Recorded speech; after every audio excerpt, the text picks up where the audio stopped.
انبیاء کرام علیہم السلام نے اپنی قوم کو راہ راست کی طرف جب بلایا تو پچھلی اقوام کی طرح اس قوم نے بھی تمام انبیاء کو جھٹلایا، اور روایات کو، آیات کو دیکھتے ہوئے یہ محسوس ہوتا ہے کہ انبیاء نے ان کو ایک لمبے عرصے تک دعوت دی، اور لمبے عرصے تک دعوت دینے کے بعد جب قوم نے ان سے یہ کہا کہ تم ہو ہی منحوس اور تم ہو ہی نامبارک لوگ، تو ہم تمہیں قتل کریں گے۔ یہ وہ رویہ ہے جو شروع دن سے اسلام کے خلاف کفار کا رہا ہے۔ اللہ رب العالمین نے کسی بھی دور میں ایسا نہیں کیا کہ اسلام کو مکمل ہی ختم کر دیا جائے۔ ظلم ہوتا ہے اور مسلمانوں کو ظلم کی بھٹی میں دھکیلا جاتا ہے، لیکن ایک وقت ایسا ضرور آتا ہے کہ اسلام کا بول بالا، اسلام کا غلبہ ہو ہی جاتا ہے۔ یہ اللہ سبحانہ و تعالیٰ کی سنت ہے۔ ہم نے سورۃ العنکبوت کی دوسری آیت میں یہ بات پڑھی تھی کہ لوگوں نے شاید یہ گمان کر لیا ہے کہ ایمان کا دعویٰ کرنے کے بعد وہ آزمائے نہیں جائیں گے، جبکہ اللہ رب العالمین چھانٹی کرے گا ان لوگوں کو جو اپنے دعوی ایمان میں سچے ہیں اور جو جھوٹے ہیں۔ اس لیے دین پر چلتے ہوئے مشکلات کا سامنا کرنا ہی پڑتا ہے، اور یہ مشکلات اللہ سبحانہ و تعالیٰ کے ساتھ بندے کے تعلق کو شو کر دیتی ہیں کہ بندہ اللہ کے لیے کتنا مخلص ہے۔ انبیاء کو جب شہید کرنے کا، قتل کرنے کا معاملہ قوم نے یہ منصوبہ بندی کی تو یہ کوئی پہلی مرتبہ نہیں تھی۔ جیسے ابراہیم علیہ السلام کو آگ میں ڈالنے کی سازش ہوئی اور لوگوں نے پھینکا بھی، اسی طرح سے ان نبیوں کو بھی آگ میں یا قتل کرنے کی سازش کی گئی، اور اسی طریقے سے رسول اللہ صلی اللہ علیہ وسلم کے ساتھ بھی ایسا ہی ہوا۔ اذ یمکر بک الذین کفروا لیثبتوک او یقتلوک او یخرجوک، لوگوں نے، کافروں نے یہ منصوبہ بنایا کہ یا تو وہ آپ کو قید کر دیں گے، یا آپ کو قتل کر دیں گے، یا آپ کو مکہ سے باہر نکال دیں گے۔ وَيَمْكُرُونَ وَيَمْكُرُ اللَّهُ، انہوں نے چالیں چلی، انہوں نے سازشیں بنائی، اور اللہ نے اپنے تدبیر کر کے آپ کو وہاں سے محفوظ طریقے سے نکال دیا۔ بات یہ ہے کہ انسان کی مدد جو خالص اللہ کے لیے کھڑا ہوتا ہے، جو خالص اللہ کے لیے اٹھتا ہے، اللہ سبحانہ و تعالی اس کی مدد اس وقت تک نہیں کرتے جب تک اس بندے کو آخری پوائنٹ تک نہ پہنچا لیا جائے۔ جیسا کہ ابراہیم علیہ السلام ان کو آگ میں پھینکا جا رہا تھا اور ان کی زبان پر الفاظ کیا تھے؟ حسبی اللہ و نعم الوکیل، اللہ مجھے کافی اور وہ بہترین سازگار ہے۔ اور جب وہ آگ میں پھینکے گئے، ان کو بھی نہیں پتا تھا کہ آگے جا کر میرے ساتھ کیا ہونا ہے، لیکن جب وہ آگ میں پھینک دیے گئے، اللہ فرماتے ہیں پھر ہم نے آگ سے کہا کونی بردم و سلام علی ابراہیم، ابراہیم کے لیے سلامتی والی بن جا۔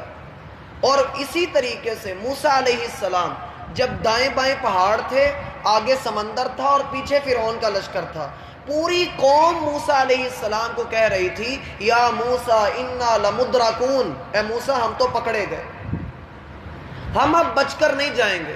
بیوی بچوں کو لے کر پہاڑوں کے اوپر کون چڑھے؟ اور پھر سمندر آ گیا، ہم یہاں سے کیسے نکلیں؟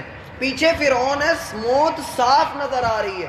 ان حالات میں بھی موسیٰ علیہ السلام کیا فرما رہے تھے؟ ان معی ربی سیہدین، میرا رب میرے ساتھ ہے، ان قریب تھوڑے ہی وقت کے بعد وہ میری مدد ضرور کرے گا، کیونکہ میں اس کے حکم سے تم لوگوں کو لے کر نکلا ہوں۔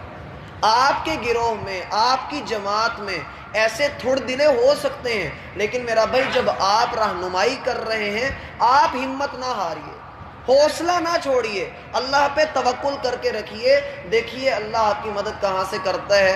وہی بات اللہ یہاں پر فرماتے ہیں وَجَاءَ مِنْ أَقْصَى الْمَدِينَةِ، شہر کے پرلے کنارے سے، انتہائی دور جگہ سے، ایک گاؤں سے، اقصى المدینہ، شہر کا آخری حصہ جس کی کوئی حیثیت نہیں، وہاں سے اتنی دور سے ایک آدمی بھاگتا ہوا آیا اور آ کر اپنی قوم کے گھڑ میں کھڑا ہو کر کہتا ہے اتبعوا المرسلین، اے میری قوم اللہ کے بھیجے ہوئے پیغمبروں کا اتباع کرو، ان کی پیروی کرو، ان کی اطاعت کرو۔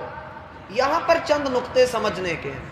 سب سے پہلا نقطہ تو یہ، ہم نے 20ویں پارے میں اسی طرح کی ایک آیت پڑھی تھی جب موسیٰ علیہ السلام نے ایک آدمی کو مکہ مارا اور وہ مر گیا، لوگوں نے تلاش کرنا شروع کیا، پتہ لگا کہ موسیٰ نے قتل کیا ہے، تو لوگوں نے کہا کہ موسیٰ کو پکڑ کے قتل کرو، تو وہاں پر الفاظ تھے وَجَاءَ رَجُلٌ مِّنْ أَقْصَى الْمَدِينَةِ، یہ الفاظ تھے، اور یہاں پر الفاظ ہیں وَجَاءَ مِنْ أَقْصَى الْمَدِينَةِ رَجُلٌ۔ دو طرح کی آیات ہیں۔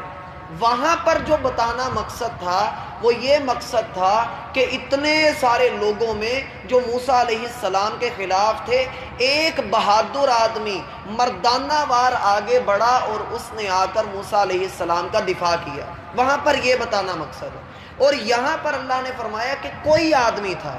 میں نے پہلے بھی ذکر کیا تھا کہ جس طرح سے نبیوں کے نام اللہ نے یہاں پر نہیں لیے، بستی کا نام اللہ نے یہاں پر نہیں لیا، اسی طرح سے میرا بھائی یہاں اس آدمی کا نام بھی اللہ نے نہیں لیا۔ لیکن آپ کتابوں کو اٹھا کر دیکھیں گے تو آپ کو بڑی باتیں ملیں گی۔ کوئی اس کا نام کچھ لے گا، کوئی نام ذکر کرے گا، پھر یہ آدمی کرتا کیا تھا، یہ کس بیماری میں مبتلا تھا، یہ ساری کہانیاں انہوں نے اندھیرے کے اندر تیر چلائے ہوئے ہیں، وگرنہ کچھ بھی اللہ کے رسول سے ثابت نہیں ہے۔ اللہ فرماتے ہیں وَجَاءَ مِنْ أَقْصَى الْمَدِينَةِ، غور کرنے کی بات ہے، ذرا توجہ سے۔ اللہ فرماتے ہیں شہر کے پرلے کنارے سے دور سے ایک آدمی آتا ہے اور آ کر اپنی قوم سے مخاطب ہو کر کہتا ہے کہ میری قوم رسولوں کا اتباع کر لو۔ اور یسعیٰ کا معنی دوڑتا ہوا آیا۔ اس سے کیا پتہ لگتا ہے کہ دنیا کے اندر جب بھی علماء کے اوپر، مجاہدین کے اوپر، دین والوں کے اوپر کوئی مصیبت آئے، آپ کسی بھی جگہ پر ہیں، آپ کی کوئی بھی حیثیت ہے، آپ اس شخص کا کردار ادا کریں، آپ کتنے ہی دور کیوں نہیں رہتے، آپ وہاں سے بھاگیے اللہ کے بندوں کو بچانے کے لیے، جس طرح سے یہ بندہ رسولوں کو بچانے کے لیے نکلا۔ ہمارا ایک ساتھی ہے، وہ جمعہ پڑھانے کے لیے ممبر پر کھڑا تھا، کہتا ہے مجھے نہیں پتا، مسجد کی انتظامیہ نے بڑے سپیکر چلا دیے۔ کہتا ہے میں خطبہ دے رہا تھا، ان دنوں پابندی تھی، میں خطبہ دے رہا تھا، پولیس آئی اور آ کر مجھے ممبر سے اتار کر گرفتار کر کے لے گئی۔ کہتا ہے اللہ کی قسم جو مسجد ساری بھری ہوئی تھی، جو لوگ خطاب سننے آئے تھے، وہ صرف چسکے میرے، ایک بندہ بھی اٹھ کر میرے پیچھے نہیں آیا، کسی نے بھی مجھے آ کر پولیس والوں کے سے نہیں چھڑوایا، میرے گھر والوں نے آ کر 3 دن کے بعد میری ضمانت کروائی، پھر میں حوالات سے باہر آیا۔ ہماری حالت یہ ہے، علماء کے اوپر یا دیندار لوگوں کے اوپر، یا اگر نہیں بھی ہوتا ایسا، ہمیں پتہ لگتا ہے کہ فلاں بندہ مشکل میں پھنسا ہوا ہے، فلاں کو لوگ اس طرح سے باتیں کر رہے ہیں، تانے مار رہے ہیں۔ بس اوقات ایسا بھی ہوتا ہے میرا بھائی کہ ہماری داڑھی کو باتیں کی جا رہی ہوتی ہیں، ہمارے سامنے کی جا رہی ہوتی ہیں، ہمارے سامنے دین کے اوپر جو ہے اعتراضات کیے جا رہے ہوتے ہیں، ہم چاہیں تو روک بھی سکتے ہیں، لیکن ہم نہیں روکتے ہیں، صرف اکڑ میں آ کر یا یہ سوچ کر کہ ہمیں شرم آتی۔ یہ شخص یہ بھاگتا ہوا آیا، قرآن نے اس کا نام بھی نہیں لیا ہے، راجل ان کا جو لفظ ہے یہ نکرہ ہے، اس سے معلوم ہوتا ہے ایک عام آدمی تھا، اس کی معاشرے میں کوئی حیثیت نہیں تھی، لیکن جب یہ نبیوں کی مدد کر رہا ہے تو اس کا ذکر اللہ نے قرآن میں کر دیا ہے۔ پتہ یہ لگتا ہے کہ آپ جب اللہ کے لیے دوسروں کی عزت کے محافظ بنیں گے تو اللہ آپ کا نام زندہ کر دے گا، اللہ آپ کے لیے آسانیاں کر دے گا۔ اور حدیث میں آتا ہے مر رد عن ارض اخی، وہ بندہ جو اپنے بھائی کی عزت کا دفاع کرتا ہے، اللہ رب العالمین کل قیامت کے دن اس کے چہرے سے آگ کو دور کر دیں گے، یہ جہنم کے اندر نہیں جا پائے گا۔ میرا بھائی دفاع کیجئے، ہم آپس میں کہتے ہیں السلام علیکم، تم پر سلامتی ہو، اس کا معنی بھی سمجھیے۔ جب ہم سلام کرتے ہیں تو اللہ کے رسول صلی اللہ علیہ وسلم کا فرمان ہے ہر مسلمان کی دوسرے مسلمان پر 3 چیزیں حرام ہیں۔ پہلا، اس کی عزت دوسرے مسلمان کی عزت پر حرام ہے، اس کا مال دوسرے پر حرام ہے، اور تیسرا اس کی جان اس پر حرام ہے۔ جب ہم کسی کو سلام کہتے ہیں تو ہمارا مطلب یہ ہوتا ہے کہ بھائی تیری عزت، تیرا مال، تیری جان، میری طرف سے اس کو نقصان نہیں ہوگا، اور نہ صرف یہ کہ نقصان نہیں ہوگا بلکہ میں اس کا محافظ بھی ہوں۔ ہمیں تو سلام کا معنی نہیں آتا ہے۔ فرمائے اتبعوا المرسلین، ان رسولوں کا اتباع کرو جو تمہاری طرف اللہ نے بھیج دیے ہیں۔ اور پھر آگے اللہ فرماتے ہیں، اس بندے نے کہا اتبعوا من لا یسألکم اجرا، آپ ان لوگوں کی اتباع کرو جنہوں نے کبھی تم سے کوئی صلہ نہیں مانگا، تم سے کوئی صلہ نہیں مانگا، کوئی مفاد نہیں ہے ان کو، کوئی مطلب پرستی نہیں ہے ان کو، وہ چاہتے کیا ہیں کہ تم ہدایت والے بن جاؤ، ان کو تم سے اور کچھ بھی نہیں چاہیے ہے۔ نبی صلی اللہ علیہ وسلم نے اپنی پوری زندگی کے اندر لوگوں نے آ کر یہ آفر کی، اے محمد تمہیں سونے میں تول دیتے ہیں، تمہیں اپنا سردار بنا لیتے ہیں۔ آپ علیہ الصلاۃ والسلام نے کیا فرمایا؟ میں اس مقصد کے لیے رسول نہیں بنا، میں جس کام کے لیے اٹھا ہوں، جو دعوت لے کر آیا ہوں، اس کا یہ مقصد نہیں کہ میں اپنی دین کو بنیاد بنا کر اپنے گھر کے اندر انبار لگانا شروع کر دوں۔ اور میرا بھائی آج بھی الحمدللہ ایسے علماء موجود ہیں جن کو کوئی غرض نہیں عوام سے، عوام کے پاس موجود پیسے سے، ان کے پاس موجود گاڑیوں سے، ان کی زندگی سے ان کو کوئی غرض نہیں۔ اگر غرض ہے درد دل رکھنے والے علماء، ان کو صرف یہ غرض ہے کہ قوم ساری کی ساری اللہ کی بندگی کرنا شروع کر دے، حرام سے باز آ جائے، دین کی طرف لگ جائے۔ ایسے لوگوں کی قدر کیجیے۔ اتبعوا من لا یسألکم اجرا، ان لوگوں کا اتباع کیجیے جنہوں نے آپ سے کبھی مفاد نہیں مانگا، کبھی آپ سے اپنے مطلب سیدھے نہیں کروائے، کبھی آپ کے ساتھ چمٹ چمٹ کر انہوں نے اپنی ضروریات آپ سے پوری نہیں کروائیں۔ ایسے لوگوں کی اتباع کیجیے، ایسے لوگوں کے پیچھے لگیے۔ اور ہم دیکھتے ہیں کہ کتنے ہی انبیاء کرام علیہم السلام جنہوں نے یہ انداز اختیار کیا، کتنے ہی اہل علم علماء انہوں نے یہ انداز اختیار کیا، اور اللہ رب العالمین نے ان کو دنیا میں بلند مقام دیا۔ اور جو لوگ دین کو کمانے کا ذریعہ بنا لیتے ہیں، نبی صلی اللہ علیہ وسلم فرماتے ہیں کہ من افتا بغیر علم، جو فتویٰ دیتا ہے بغیر علم کے، بغیر علم کی فتویٰ دے دیتا ہے، جیسے ہم بڑے ماہر ہیں فتویٰ دینے کے، فتویٰ دیتا ہے بغیر علم کے، اس نے گویا اپنے لیے جہنم تیار کر لی ہے، اس نے اپنے لیے ٹھکانہ بنا لیا ہے۔ اور اگر کسی نے صحیح مسئلہ بھی بتایا ہے بغیر علم کے، تب بھی وہ اللہ کے ہاں گنہگار ہے۔ اس لیے اللہ کا فرمان ہے فَاسْأَلُوا أَهْلَ الذِّكْرِ إِن كُنتُمْ لَا تَعْلَمُونَ، اگر تمہیں کسی مسئلے کا علم نہیں تو علم والوں کے پاس جا کر اس سے سوال کرو۔ یہ نہیں ہونا چاہیے کہ ہر ایرے غیرے سے بندہ مسئلہ پوچھنا شروع کر دے۔ اتبعوا من لا یسألکم اجرا، جنہوں نے کبھی مفاد نہیں مانگا ہے۔ اور یہ لوگ جو مفاد پرست نہیں ہوتے، خود غرض نہیں ہوتے، آپ ان لوگوں کی حالت دیکھیے۔ ہمارے جامعہ کے جو شیخ الحدیث ہیں، ان کی تنخواہ اور آپ کے گورنمنٹ کالج کے اندر کام کرنے والا جمع دار، اس کی تنخواہ، وہ تنخواہ جمع دار کی زیادہ ہے ہمارے جامعہ کے جو شیخ الحدیث ہیں ان کی تنخواہ کم ہے۔ لیکن کبھی زبان سے گلہ سنا ہوا ہو، کبھی کسی نے یہ سنا ہوا ہو کہ فلاں عالم میڈیا پر آ کر کہہ رہا ہے کہ میری ضروریات پوری نہیں ہو رہی ہیں، میرے ساتھ یہ ہو رہا ہے، میرے ساتھ وہ ہو رہا ہے، کبھی کسی نے نہیں کہا۔ کس وجہ سے؟ کہ یہ درد دل رکھنے والے مخلص لوگ، اللہ کے بندے، اللہ ان کو تھوڑے میں ہی برکتیں عطا فرما دیتا ہے۔ اتبعوا من لا یسألکم اجرا، قدر کرنی چاہیے ایسے علماء کی۔ جب بندہ قدر کرتا ہے تو یقین کیجئے علم کی قدر کرنے والے لوگ اللہ رب العالمین کے ہاں بڑا درجہ پاتے ہیں۔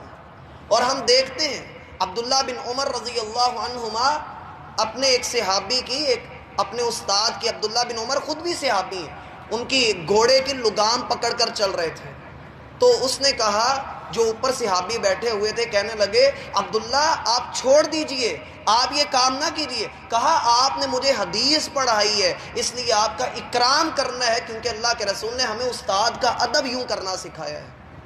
اور ایک امام فرماتے ہیں کہ میں مینا میں تھا، حج کے موقع پر میں مینا میں تھا، تو میں نے دیکھا کہ کچھ لوگ، ایک شیخ سواری کے اوپر سوار ہیں، ایک لڑکا اس کو پیچھے سے ہانک رہا ہے، اور ایک نے آگے سے لگام پکڑی ہوئی ہے۔ تو میں نے پوچھا یہ کون ہے؟ تو کہنے والے نے کہا جو سوار ہیں وہ امام اوزاعی رحمۃ اللہ علیہ ہیں، اور جو آگے لگام پکڑ کر چل رہے ہیں وہ حدیث کے بڑے امام سفیان ثوری ہیں، اور جو پیچھے سے سواری کو ہانک رہے ہیں وہ امام مالک رحمۃ اللہ علیہ۔ یہ علماء کا ادب تھا۔ یہ علماء کا اللہ کے رسول صلی اللہ علیہ وسلم کے طریقے پر چلنے کا انداز تھا۔ کبھی بھی ایسے لوگوں کی میرا بھائی شان میں گستاخی نہ کیجیے، وہ کسی بھی مکتب فکر سے تعلق رکھتے ہوں، کبھی بھی کسی عالم کی شان میں گستاخی نہ کریں۔ عام آدمی کی غیبت کرنا کم درجے کا گناہ ہے، کسی عالم کی غیبت کرنا بڑا بدترین گناہ ہے۔ وَهُمْ مُهْتَدُونَ، نہ صرف یہ کہ وہ تم لوگوں سے کوئی اجر نہیں مانگتے بلکہ ہدایت والے بھی وہ ہیں، اللہ نے ان کو علم عطا کیا ہے۔ ہم الحمدللہ رب العالمین، ابھی چند دن پہلے کی بات ہے کہ ہمارے استاد نے ہمیں صرف الحمدللہ رب العالمین کی تفسیر پڑھائی، اور میرا بھائی اس 4 لفظوں کی آیت کے اوپر 45 منٹ لگے، اور استاد جی کہہ رہے تھے کہ ابھی میں نے تمہیں چھوٹی چھوٹی باتیں اس کی نکال کر بتائی ہیں۔ صرف اس 4 لفظوں کی آیت کے اوپر 45 منٹ انہوں نے لگائے اور کہا کہ یہ چھوٹی چھوٹی باتیں ہیں۔ وَهُمْ مُهْتَدُونَ، وہ ہدایت والے ہوتے ہیں۔ اس لیے بندے کو چاہیے بندہ اللہ کے رسول صلی اللہ علیہ وسلم کے طریقے پر چلے، اور اگر اللہ کے رسول صلی اللہ علیہ وسلم کا فہم رکھنے والے لوگ موجود ہیں تو ان سے پیروی حاصل کرے، ان سے رہنمائی حاصل کر کے اللہ کے دین کے اوپر عمل کرے، اور اس شخص کا کردار ادا کیجیے کہ جب کبھی علماء مشکل میں ہوں، مصیبت میں ہوں، یا کسی دیندار بندے کے اوپر لوگ حملہ کریں تو آپ اس کی عزت کا